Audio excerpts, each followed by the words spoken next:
शर्मनाक है। भविष्य में फांसी की सजा पर राजनीति होने की पूरी संभावना है।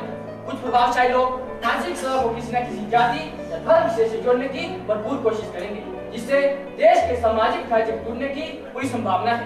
देश में धर्म, जाति, भाषा तथा क्षेत्र के नाम पर वोटों का ध्रुवीकरण होगा, जिसके कारण पुस्ताकें मजबूत होंगी तथा देश का लोकतंत्र खतरे में पड़ जाएगा। इसके अतिरिक्त देश की न्याय व्यवस्था पर भी प्रश्न चिन्ह उठेंगे। अतः मेरा मानना है ऋतुदंड को आजीवन कारावास में बदल देना चाहिए।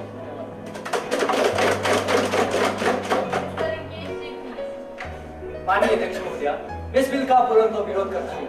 याकूब मेमन की फांसी पर जिस तरह से चंद लोगों ने अपनी सियासत चमकाने के लिए सियासत की, वे देश के लिए शर्मनाक है।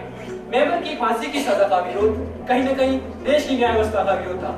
कुछ सांप्रदायिक ताकतें फांसी की सजा को किसी न किसी धर्म, जाति या संप्रदाय से जोड़ने की कोशिश करेंगे, जो देश की अखंडता को खतरा से होगा। महोदया, मुझे लगता है इन्हीं ताकतों के भय से भयभीत होकर सरकार मृत्युदंड की सजा को समाप्त कर देना चाहती है।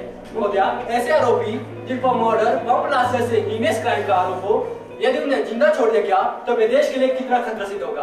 पहले ही देश आतंकी साए में जी रहा है, युवाओं को आतंकी संगठनों में शामिल होने का न्योता दिया जा रहा है। ऐसे में मृत्युदंड की सजा को समाप्त करना कुकर्मियों और आतंकियों को तोहफा देना ही होगा।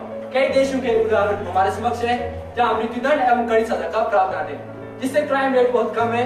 सऊदी अरबिया, चाइना, अमेरिका अपराधियों के खिलाफ जीरो टॉलरेंस की नीति को अपनाते हैं। इसलिए मैं इस बिल का पूर्ण विरोध करता हूँ।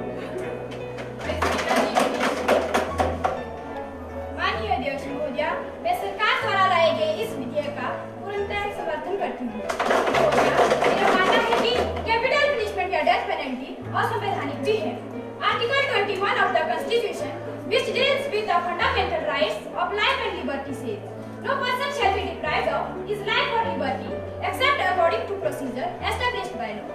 माननीय अध्यक्ष महोदया, कैपिटल पनिशमेंट की संवैधानिकता को कई बार माननीय सर्वोच्च न्यायालय में चुनौती भी दी गई है। मैं उन 3 केसेस का जिक्र इस कड़ी में सदन के समक्ष स्पष्ट करना चाहती हूँ, जो माननीय सर्वोच्च न्यायालय के इतिहास में लैंडमार्क्स है। नंबर 1, जगमोहन सिंह बनाम state of Uttar Pradesh 1973। Number 2, Bachchan Singh बनाम स्टेट ऑफ पंजाब 1980। नंबर 3, मच्छी सिंह बनाम state of Punjab 1983। Honourable speaker ma'am, honourable supreme court में इनके दलीलों पर ही कैपिटल पनिशमेंट को एक्सेप्शनल या रेस्ट ऑफ रेयर बनाया, लेकिन अब समय आ चुका है कि कैपिटल पनिशमेंट या डेथ पेनल्टी को लाइफ इम्प्रिजनमेंट में बदला जाए, जो कि देश के लोकतंत्र के लिए भी अनिवार्य है। इसीलिए मैं इस विधेयक का समर्थन करती हूँ, लेकिन इसके साथ ही मैं इसमें एक अमेंडमेंट की सिफारिश करती हूँ। बिल के क्लॉज 3 में उम्र कैद के लिए समय अवधि निर्धारित करना बहुत आवश्यक है।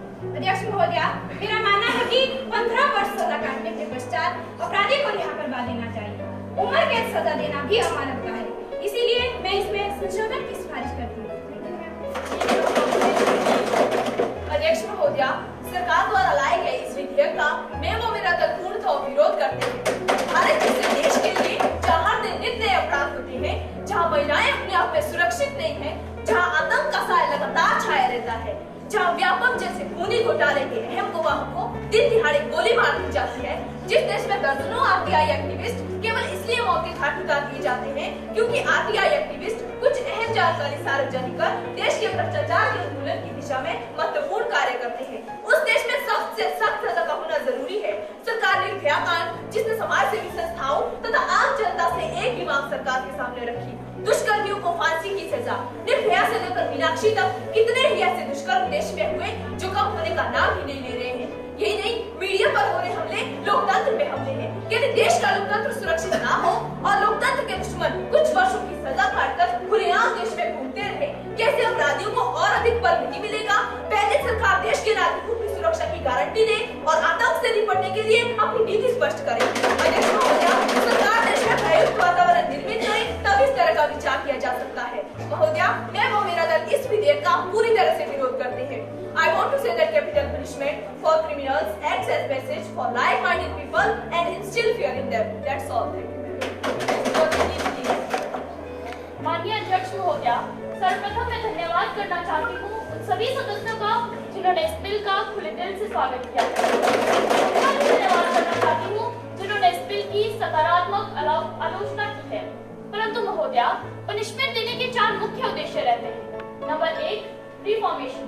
सजा इसलिए दी जाती है ताकि अपराधी को सुधारा जा सके तथा उसकी ऊर्जा का प्रयोग देश के सृजनात्मक कार्यों में लगाया जा सके।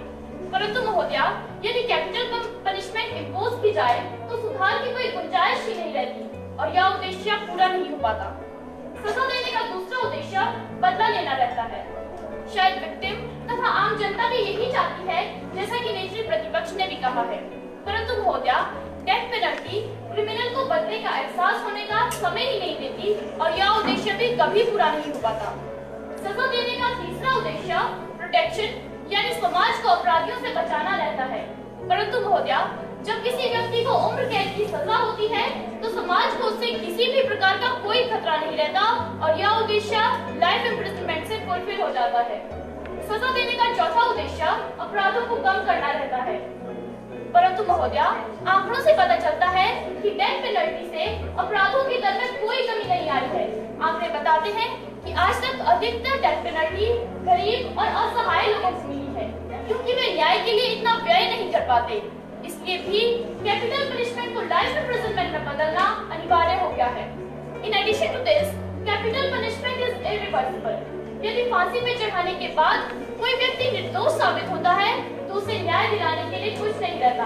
It happened in a significant number of cases. परंतु महोदया, मेरा स्पष्ट मानना है कि sparing the guilty person is better than taking the life of an innocent person. महोदया, गांधी जी के इस देश में कैपिटल पनिशमेंट अनैतिक और अप्रासंगिक लगती है। गांधी जी कहा करते थे, an eye for an eye will make the whole world blind. अतः मैं इस गरिमामयी सदन से अपील करती हूँ कि इस बिल को ध्वनि मत से पारित कर भारत के चरित्रवान, आदर्श एवं इस दुनिया के सबसे बड़े लोकतंत्र होने का प्रमाण दें।